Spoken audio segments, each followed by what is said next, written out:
இதுக்கு நீங்க யாரும் எதிர்ப்பு தெரிவிக்காம இது இவன் என்னமோ போட்டுட்டு போறான்னு சொல்லி பேசாம இருந்தீங்கன்னா இன்னும் 10 பேர் போடுவாங்க. இவன் போட்ட மாதிரி இன்னும் 10 பேர் போடுவாங்க.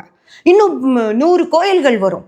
இதுதான் நடந்துட்டு இருக்கு. போன வருஷம் இல்லை, அதுக்கு முன்னாடி வருஷம் இல்லை, அதுக்கு முன்னாடி இல்லை, திடீர்னு இன்னைக்கு ஆரம்பிச்சானா இனி சாமி அப்படின்னு சொல்லி சாமி பேரை சொல்லி வியாபாரம் பண்ற வியாபாரிகள் இருக்க மாதிரியே இந்த பிளாக் மேஜிக்கை சொல்லி வியாபாரம் பண்ற வியாபாரிகள் இருப்பாங்க. தயவு செஞ்சு எங்கேயாவது இந்த வீடியோக்கு ரியாக்ட் பண்ணிட்டு ஏதோ நடந்துட போகுதுன்னு பயந்துக்காதீங்க. ஒரு மண்ணும் கிடையாது. அப்படி வைக்கிறதானா எனக்கு வைக்க சொல்லுங்க, எனக்கு வைக்க சொல்லுங்க, என்னன்னாலும் பரவாயில்ல. எனக்கெல்லாம் ஒன்றும் புடுங்க முடியாது. என்ன புரிஞ்சதா? மன தைரியம் இருக்கிற யாரையும் எதுவும் பண்ணாது. கடவுள் கூடவே இருக்காரு எனக்கு, புரியுதா?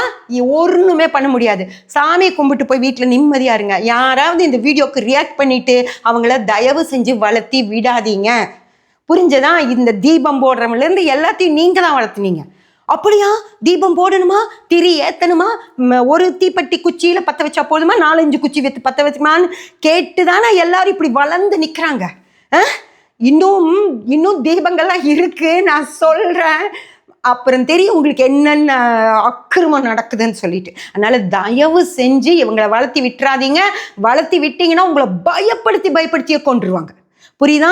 உன் குழந்தைய தூக்கிட்டு போயிடுவேன், உன் பொண்டாட்டி தூக்கிட்டு, உன் வீட்டில் இருக்கிற பீரோவியை தூக்கிட்டு போயிடுவேன்னு சொல்லி உங்களை பயப்படுத்தி கொண்டுருவாங்க. தயவு செஞ்சு இவங்களை வளர்த்தி விட்டுறாதீங்க. இவன் அத்தனையும் பொய், உடான்ஸு, ஃப்ராடுக, அத்தனை பேரும் ஃப்ராடுக. சரியா? இவங்களை வளர்த்தி விட்டீங்கன்னா நீங்க தான் கஷ்டப்படுவீங்க.